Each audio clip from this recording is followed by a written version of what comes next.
ప్రభుత్వంలోకి రాకముందు అనేక హామీలు ఇచ్చి ఒక్కొక్క హామీని కాంగ్రెస్ తుంగలో తొక్కుతోందని మాజీ ఎమ్మెల్యే రసమయి బాలకిషన్ మండిపడ్డారు.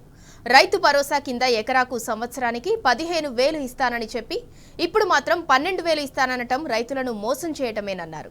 రానున్న రోజుల్లో రైతులు తగిన గుణపాఠం చెప్తారని హెచ్చరించారు. ఈ మేరకు కరీంనగర్ జిల్లా మనకొండూరులో జిల్లా అధ్యక్షులు జీవీ రామకృష్ణారావుతో కలిసి సీఎం రేవంత్ రెడ్డి దిష్టిబొమ్మను దహనం చేశారు.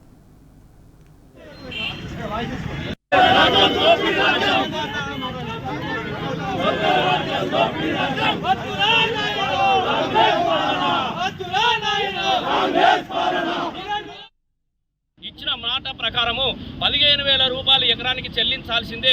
ఒకవేళ అట్లాంటి లేని పరిస్థితిలో ఉంటే ఎక్కడికక్కడ గ్రామాలలో ఉన్నటువంటి కాంగ్రెస్ కార్యకర్తలు కావచ్చు, ఈ ప్రాంత ఎమ్మెల్యేలు కావచ్చు, అడ్డుకొని తీరుతాము. గ్రామాల నుంచి 15,000 ఇచ్చే వరకు కూడా నిలదీస్తామని చెప్పేసి ఈ సందర్భంగా మేము హెచ్చరిస్తా ఉన్నాము. ఈ వైఖరిని మా బీఆర్ఎస్ పార్టీ అధ్యక్షులు అలాగే నియోజకవర్గంలో ఉన్నటువంటి మా అన్ని మండల పార్టీ కార్యకర్తలతో ఈ కార్యక్రమాన్ని నిర్వహించడం జరిగినది. దీనికి కదిలి వచ్చినటువంటి జనాల హృదయపూర్వకంగా రైతులందరికీ హృదయపూర్వకంగా ధన్యవాదాలు తెలియజేస్తా ఉన్నా. జై తెలంగాణ.